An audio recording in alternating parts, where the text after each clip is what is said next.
The Great Hall of Nexus Prime stretched higher than any building on Earth. 12 different alien species sat in judgment, their forms casting strange shadows under the purple light of the station's artificial sun. At the center of it all, chained to a platform that hummed with energy, sat the most hated being in the galaxy. Looked like a nightmare made real. His body stood nearly 3 meters tall, covered in black chitinous armor that nature had given him. 4 powerful arms hung in heavy chains, each one capable of crushing a human skull. His compound eyes, like a giant insect's, reflected the light in 1,000 tiny rainbows. But those eyes showed nothing now. No fear, no anger, no regret, just emptiness. The tribunal's chief judge, a being that looked like a walking tree with silver bark, spoke in a voice that echoed through the hall. Of the Empire, you stand accused of genocide against 3 colony worlds, the deaths of 47 million beings, the systematic torture of prisoners, the use of biological weapons against civilian populations. The evidence floated in holographic displays around the hall, images too terrible to look at for long. Entire cities turned to ash, children's bodies twisted by bioelectric torture, mass graves that stretched beyond the horizon. Each piece of evidence was carefully documented, DNA tested, and by the galaxy's best investigators. The genetic markers prove your direct involvement, continued the judge. Your bioelectric signature was found at every massacre site. Survivors have identified you personally. The evidence is overwhelming and undeniable. Said nothing. He had not spoken a single word since his capture 6 months ago. The alien psychiatrists called it catatonic withdrawal. His lawyers, appointed by galactic law, had tried to claim mental incompetence. But the brain scans showed he understood everything perfectly well. Doctor, the tribunal's head psychiatrist, rose from the panel of experts. She was a tall, blue-skinned being with large black eyes that supposedly could see into souls. Our tests show complete absence of empathy centers in the subject's brain, she announced. The neural pathways that control emotional connection to other beings have been severed. This was not done by trauma or accident. The subject deliberately destroyed his own capacity for mercy through neural conditioning. A ripple of disgust moved through the watching crowd. Representatives from dozens of worlds had come to see justice done. Some had lost family to his campaigns. Others simply wanted to see the monster that had terrorized the outer systems for 5 years. In other words, Doctor continued, the subject made himself into what he became. He chose to become a weapon without conscience. Our science shows clearly that he cannot be rehabilitated. He is, by every measure we can apply, beyond all possibility of redemption. The crowd murmured its approval. This was what they wanted to hear, that the monster could never be fixed, never be forgiven, never be anything but the destroyer he had chosen to become. Ambassador of the Federation stood up. His people had lost 2 entire colonies to forces. The Federation demands neural dissolution, he said, his voice shaking with controlled fury. Let his consciousness be scattered to the void. Let him know the same extinction he brought to millions. Other ambassadors nodded. Neural dissolution was the galaxy's most final punishment. Not just death, but the complete unmaking of a being's mind and soul. It was reserved for the worst of the worst, those who had put themselves beyond any hope of redemption. The chief judge looked down at, "Do you have anything to say before we pass sentence?"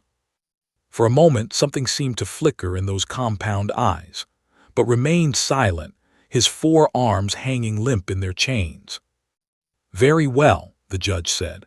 "By unanimous vote of the Galactic Tribunal, you are found guilty on all charges. You are declared to be beyond all possibility of redemption under galactic law. You are sentenced to neural dissolution, to be carried out at the next solar cycle." The crowd erupted in cheers. Justice had been done. The monster would be unmade, his evil erased from the universe forever. Security guards moved to escort back to his cell, but he walked on his own, his movements mechanical and empty. In the holding levels deep beneath the tribunal complex, was placed in a maximum security cell. The walls were made of energy fields strong enough to contain a battleship's weapons. Sensors monitored every breath, every heartbeat, every brain wave. No one was allowed near him except the automated systems that fed him nutrition paste and maintained the containment field. Doctor sat in the observation room, watching through the monitors as settled into his final day of existence. She was new to the tribunal staff, a human who had been brought in as part of the galaxy's effort to understand the strange psychology of her species. Humans were still relatively new to galactic society, and their minds worked differently than most other species. Had read files dozens of times, but something bothered her. The other experts saw a clear case, a being who had deliberately destroyed his own capacity for good. But human-trained eyes saw patterns in the brain scans that didn't quite fit. Trauma markers that the standard galactic analysis had dismissed. Neural damage that looked less like deliberate self-modification and more like something else. She watched through the monitors as he curled up in the corner of his cell, his massive frame folded in on itself. The position reminded her of something she had seen in human psychiatric patients, not the posture of a monster, but of someone in profound emotional pain. The other species were more advanced than humans in many ways. Their technology was better, their science more sophisticated, their understanding of the universe deeper. But humans had evolved differently. They had spent millions of years reading subtle emotional cues in each other's faces, learning to see the difference between genuine evil and deep trauma. As watched the most hated being in the galaxy prepare for his final night of existence, she began to wonder if the tribunal's sophisticated science had missed something that human intuition might catch. Something important enough to risk everything to investigate. Tomorrow would cease to exist, but tonight was going to do something very dangerous and very human. She was going to trust her instincts. Stared at the brain scans on her computer screen until her eyes hurt. The images showed neural pathways in brilliant detail, every connection, every damaged area, every part of his mind that the experts said proved he was beyond saving. But the more she looked, the more something felt wrong. She had studied human brain trauma for years before joining the Galactic Tribunal. She had seen what war did to soldiers' minds, how torture victims' neural pathways changed, how deep emotional damage could rewire a person completely. The patterns in his brain looked familiar, but not in the way the other experts thought. The standard galactic interpretation was clear, had deliberately modified his own brain to remove empathy and mercy. The evidence seemed obvious to scientists from 12 different species, but human perspective saw something else: neural damage that looked less like deliberate self-modification and more like catastrophic trauma. The problem was that no one would listen to her. She was too new, too young, and too human. When she had tried to bring up her concerns during the case review, Doctor had dismissed her with barely concealed contempt. Human emotional intuition is well documented, the blue-skinned psychiatrist had said. Your species tends to see trauma where none exists because you project your own psychological patterns onto other beings. Do not experience mental trauma the way humans do. The science is clear. But couldn't shake the feeling that the science was wrong, or at least incomplete. She glanced at the chronometer on her wall. 3 hours until dawn, 6 hours until execution. If she was going to do something, it had to be now.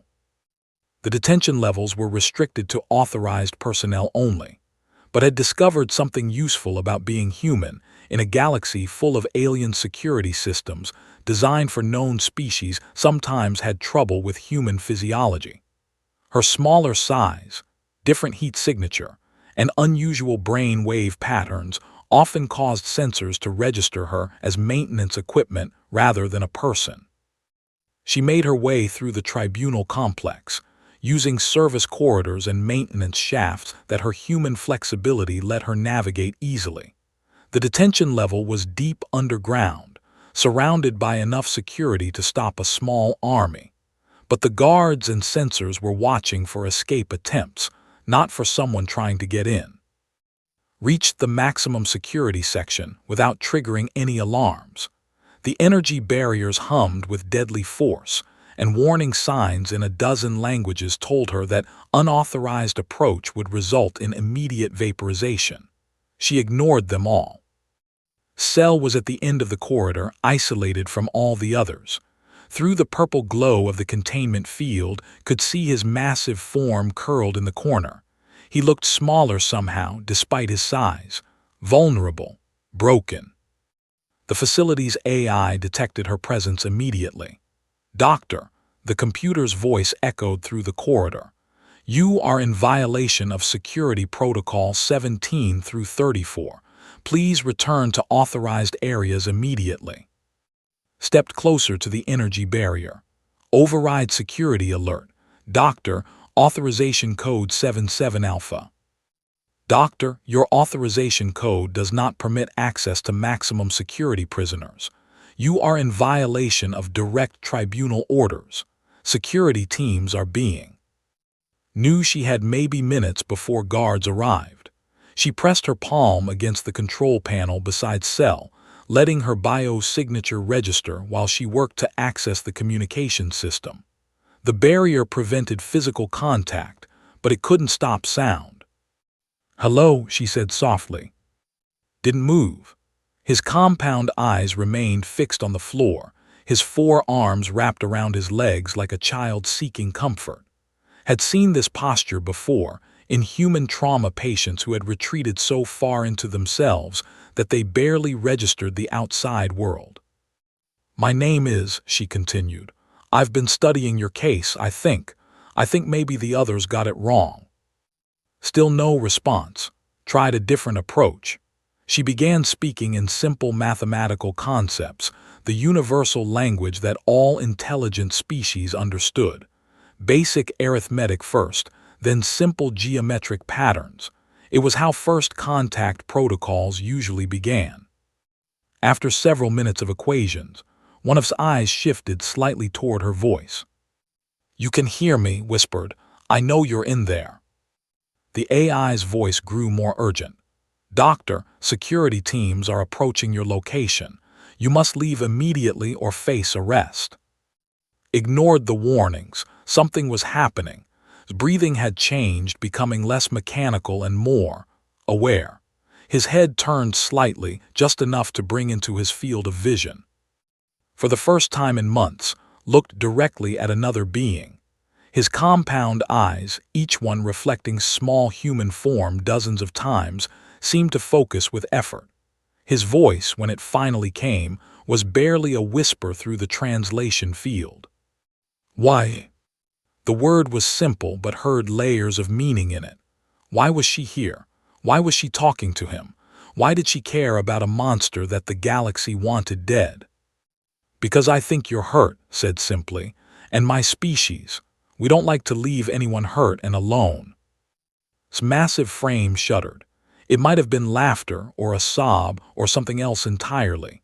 When he spoke again, his voice was stronger but filled with something that sounded like confusion. "They say I cannot be saved."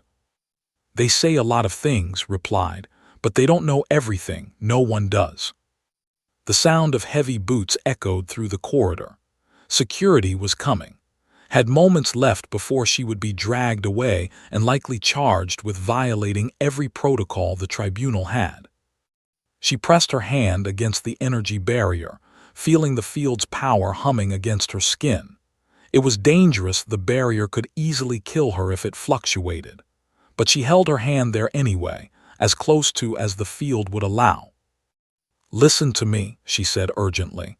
"Whatever they did to you, whatever happened to make you into what you became, it doesn't have to be the end of your story. Do you understand? You don't have to die as a monster."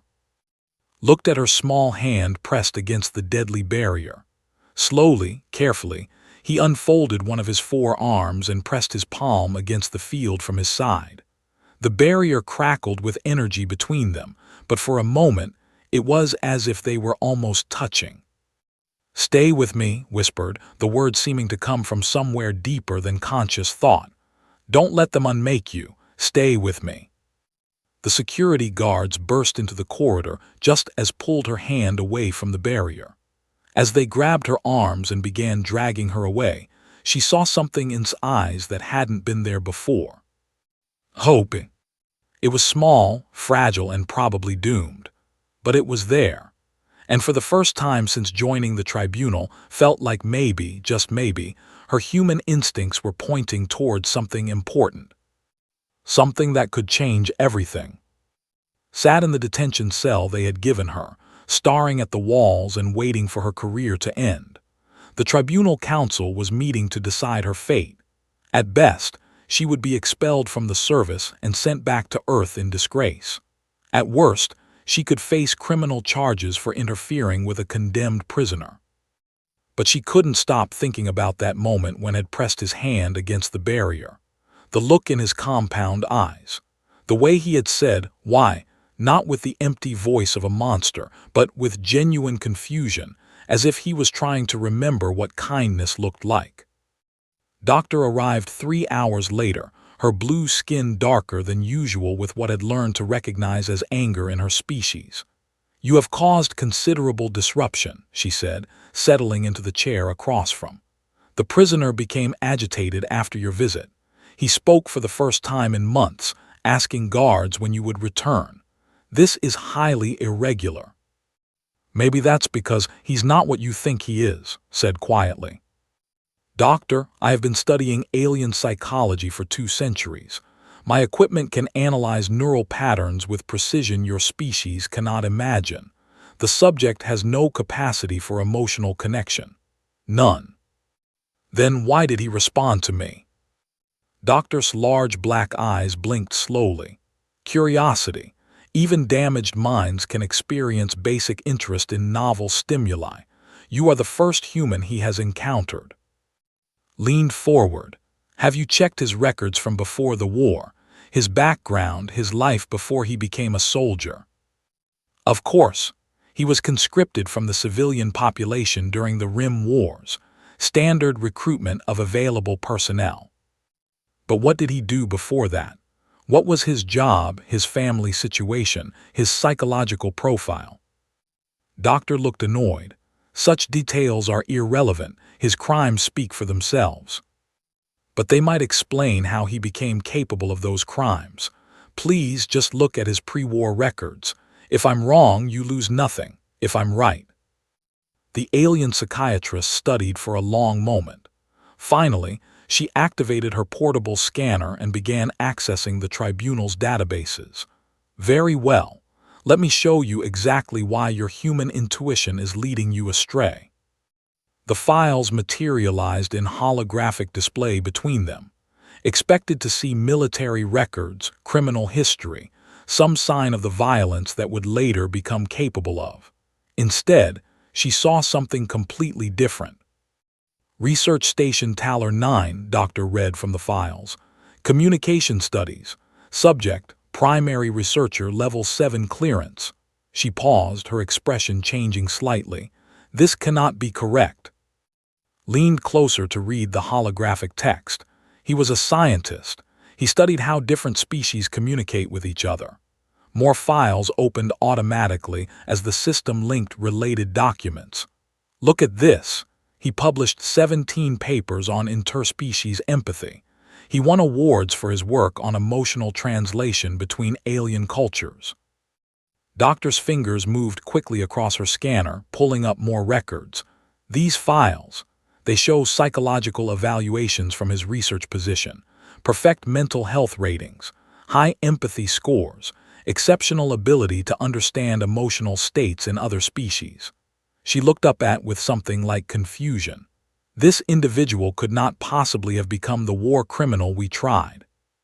"Keep reading," said. "What happened to the research station?" The next files made both women go quiet. Attack records, casualty reports, survivor statements. Research Station Taller 9 had been destroyed during the early days of the Rim Wars. Not by alien forces, but by human separatist extremists who opposed Earth's integration into galactic society. Felt sick as she read the details. The separatists had targeted the station specifically because it represented cooperation between humans and aliens. They had used stolen military equipment to breach the station's defenses, then systematically executed the research staff to send a message about human superiority. "'S family," whispered, finding the casualty list. His bonded mate H, 2 offspring aged 6 and 9 in human years, all killed during the initial attack. But that wasn't the worst part.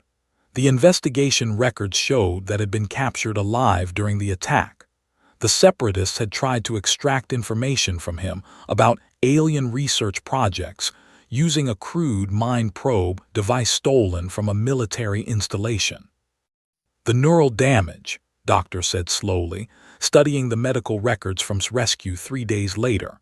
"The probe was designed for human neurology. Using it on a brain would cause massive trauma to the emotional centers." His hands were shaking as she read the psychiatric evaluation done after his rescue. Severe PTSD, complete breakdown of higher emotional functions, inability to form new memories properly. The report recommended long-term care and gradual rehabilitation. Instead, the military had classified him as available personnel and drafted him into service. "They took a brain-damaged trauma victim and turned him into a weapon," said. "Someone who could follow orders without questioning them, because his capacity for moral reasoning had been destroyed." Doctor was pulling up more files, cross-referencing dates and locations. The first reported war crimes were 18 months after his conscription, but look at these psychological conditioning records. They used neural modification to enhance his aggression while suppressing what remained of his emotional responses. The picture that emerged was horrible in its clarity. Hadn't chosen to become a monster. He had been a good person, a scientist dedicated to understanding and connecting different species.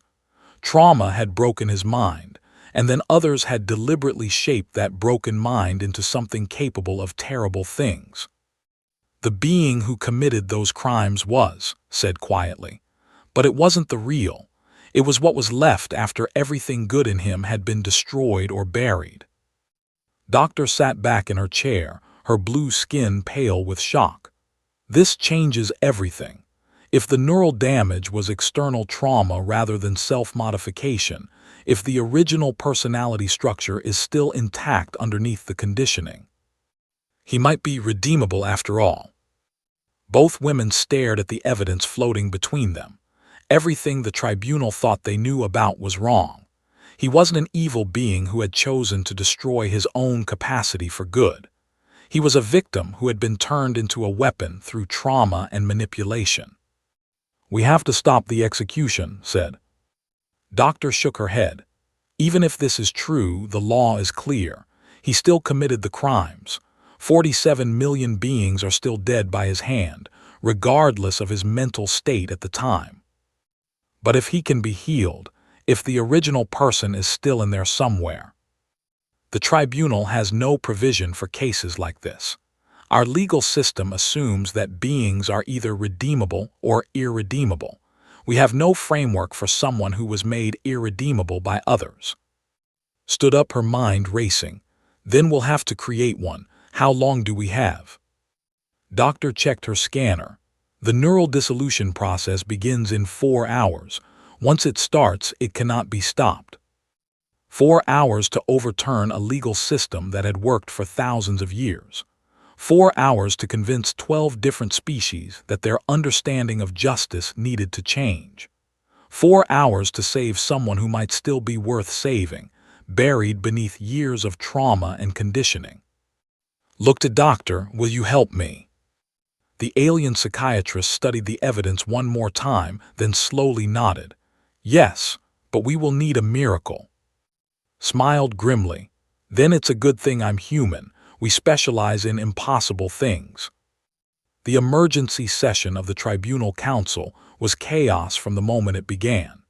And Doctor had managed to get the evidence presented, but convincing 12 different species to change their minds about justice in 3 hours was proving impossible. "The evidence is interesting but irrelevant," declared Ambassador, his voice cold with fury. 47 million of my people are dead. I do not care if he was damaged goods. I care that he pulled the trigger." The chief judge tried to maintain order as representatives shouted at each other in a dozen different languages. "The law is clear," he said, his tree-like form swaying with stress. "Mental state at the time of crimes can affect sentencing, but cannot excuse genocide. The precedent would be dangerous." Stood at the center of it all, her small human form dwarfed by the alien representatives around her. "You're not listening," she said, but her voice was lost in the arguing. She tried again, louder. "You're missing the point." "The point, Doctor," said Ambassador, "is that your human sentimentality is clouding your judgment. You see a sad story and think it excuses mass murder. This is exactly why your species was reluctant to join galactic society. You are too emotional for proper justice." "Our emotional nature is exactly why we can see what you're missing," shot back. "Your justice system is binary, guilty or innocent, redeemable or irredeemable. You can't handle the idea that someone can be both perpetrator and victim." Doctor supported her evidence with detailed neural analysis, but the other psychiatrists dismissed it. "Even if the trauma explanation is correct," said Doctor the subject still chose to follow orders. He still chose to commit atrocities. Choice implies responsibility. "What choice?" demanded. "You just saw the evidence. His capacity for moral reasoning was destroyed. You then conditioned what was left into a weapon. Where was the choice in any of that?" The arguing continued for 2 hours while watched the chronometer count down toward execution. She could feel the frustration building in her chest, the uniquely human sensation of knowing something was right, but being unable to make others understand it. Finally, she realized they were out of time for debate. "Fine," said, her voice cutting through the arguing. "If you won't change the law, I'll work within it." The room fell quiet. The chief judge looked down at her with something like pity. "Doctor, there is no provision within the law for what you are suggesting." "Yes, there is," said, pulling up a holographic display of the Galactic Legal Code. Section 47C of the Prisoner Transfer Protocols. If a qualified medical professional believes that a condemned individual may have information vital to galactic security, they may request a temporary stay of execution for further evaluation. Doctor caught on immediately. The subject's original research focused on interspecies communication. His knowledge of how different species process emotional information could be crucial to preventing future conflicts. "That is a stretch of the law's intent," the judge said.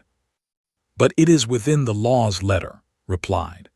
"I formally request a 72-hour stay of execution for Doctor to undergo psychological evaluation for potential intelligence value." The representatives erupted into fresh arguments, but was already moving. She had bought them 3 days, but only if she could get to before the automatic execution systems activated.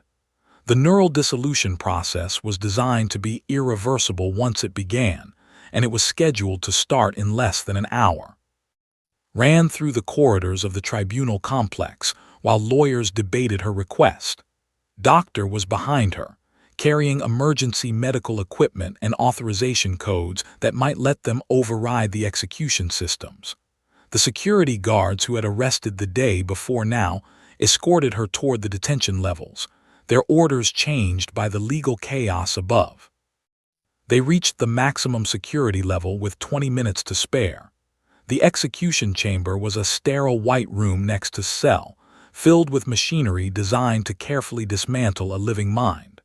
Was already strapped to the dissolution table, his 4 arms secured with restraints that would hold a battleship. "The process begins in 18 minutes, announced the chamber's AI. "All personnel should evacuate the area to avoid neural feedback." Ignored the warning and approached. His compound eyes tracked her movement, but he seemed distant, as if he had already begun withdrawing from the world. "Can you hear me?" asked. His voice was barely a whisper. "You came back. I told you to stay with me, remember. They say it will not hurt, that I will simply stop." Looked at the machinery surrounding him. The neural dissolution process was supposed to be humane, breaking down consciousness gradually so that the subject simply faded away without pain, but had a different plan. "Doctor, can you access the neural interface?" The alien psychiatrist was already working at the control console. "Yes, but what you're thinking is extremely dangerous. The feedback could destroy both your minds." "The process has been designed to dissolve his neural patterns," said, studying the readouts.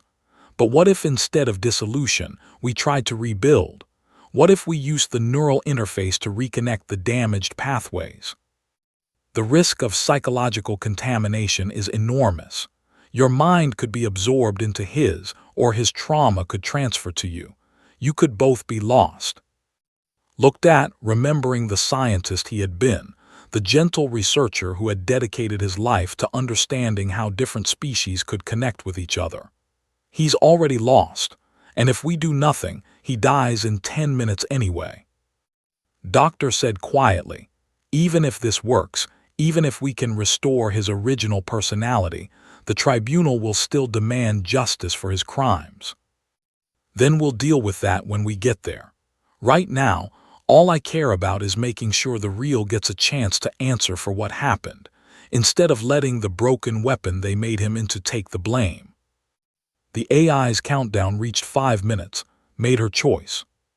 She placed her hand on the neural interface pad, feeling the connection systems come alive against her palm. The machine had been designed to unmake minds, but with the right modifications, it could potentially rebuild them instead. "Stay with me," she whispered to as the neural feedback began. "Don't let them make you disappear. Stay with me and let's see if we can find who you used to be." The world dissolved into electricity and memory, and dove into the broken mind of a monster, to search for traces of the gentle scientist who might still be buried somewhere inside. The last thing she heard before consciousness scattered was doctors shouting warnings about neural cascade failure, and the sound of alarms throughout the complex as two minds began to merge in ways that galactic science had never seen before. Woke up 3 days later in a medical facility she didn't recognize. Her head felt like it had been taken apart and reassembled by someone who had lost the instruction manual. When she tried to remember what happened, she got flashes of memories that weren't her own compound eyes seeing the world in rainbow fractals, the feeling of having 4 arms, the taste of nutrition paste. Doctor was sitting beside her bed, looking exhausted. "You have been unconscious for 72 hours, she said. "We were not certain you would wake up with your own personality intact." His voice came out as a whisper. "Alive, awake, and asking for you constantly." Doctor activated a holographic display showing brain scans. "What you did should not have been possible. Somehow, your human neural patterns acted like a bridge, connecting the damaged parts of his mind to the undamaged areas. The original personality structure has been partially restored." Tried to sit up, but the room spun alarmingly. "Partially. The trauma is still there. The memories of what he did are still there. But now they coexist with memories of who he was before. He remembers being a scientist, having a family, believing in peace between species. And he remembers every life he took as a soldier." "How is he handling that?" Doctor's expression was difficult to read. "He has not stopped crying since he woke up." The tribunal was in chaos.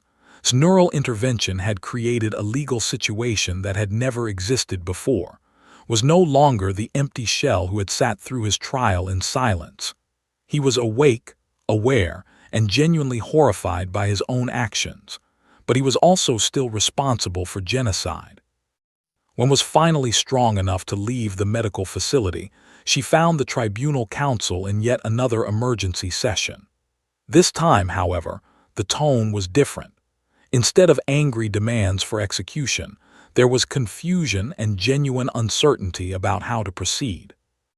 Himself had requested to address the tribunal, arrived just as he was being escorted into the chamber, no longer in chains.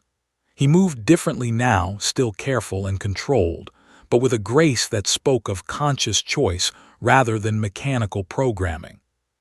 When he spoke, his voice carried weight that had been absent during his trial. "I remember everything," he told the assembled representatives. "I remember being a scientist who believed that different species could understand each other. I remember my family, my work, my hopes for the future. And I remember every single life I took as a soldier." The chamber was silent.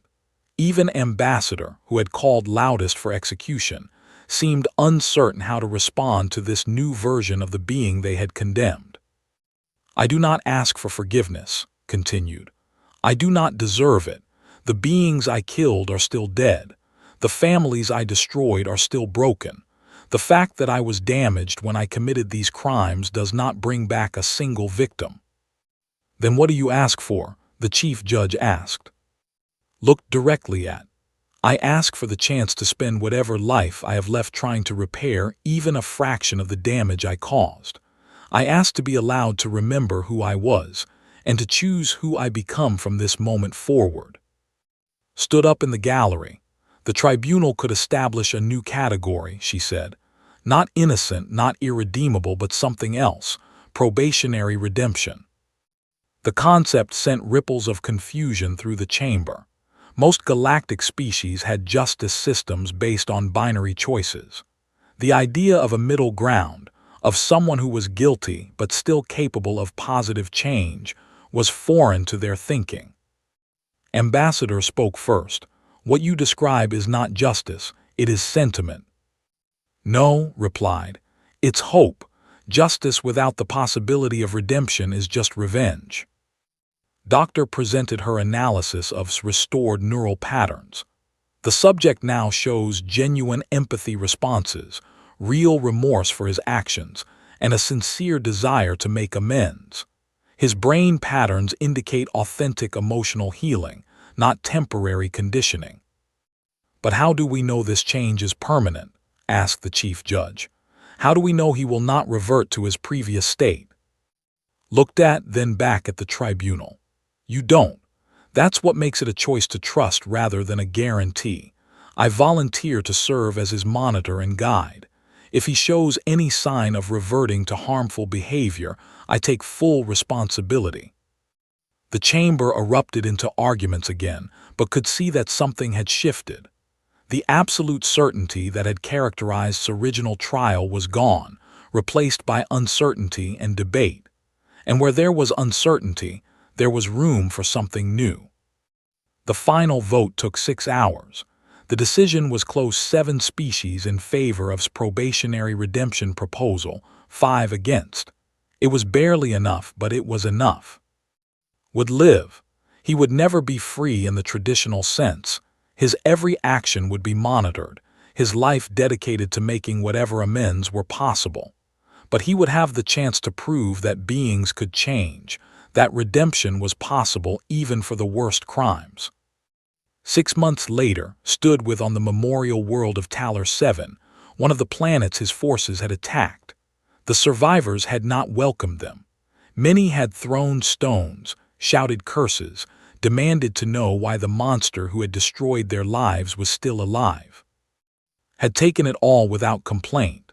He worked 18 hours a day helping to rebuild what he had destroyed, never speaking unless spoken to, never asking for anything for himself. Some of the survivors remained hostile, but others had begun to see something they hadn't expected in their former tormentor. "H would have liked this place," said quietly, using his original language for the first time in months.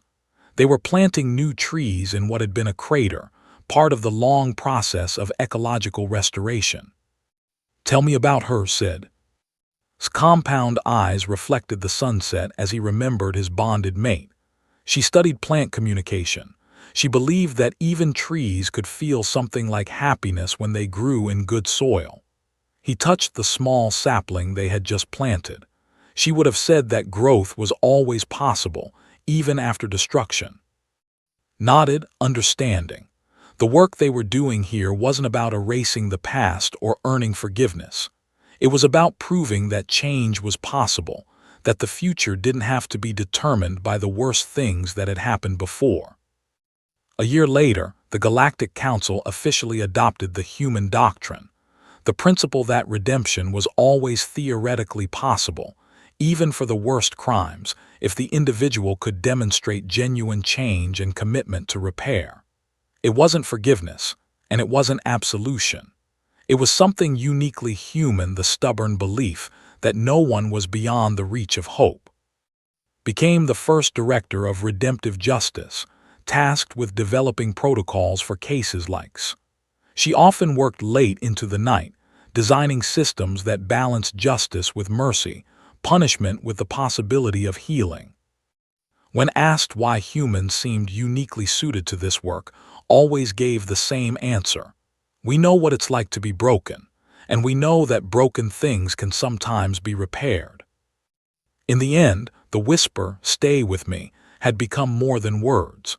It had become a philosophy that spread throughout galactic society, the idea that even in the darkest moments, someone should be willing to reach out and refuse to let another being fall alone into emptiness. It was, the galaxy discovered, a very human thing to do, and sometimes humanity's greatest strength was simply the refusal to give up on anyone, no matter how far they had fallen.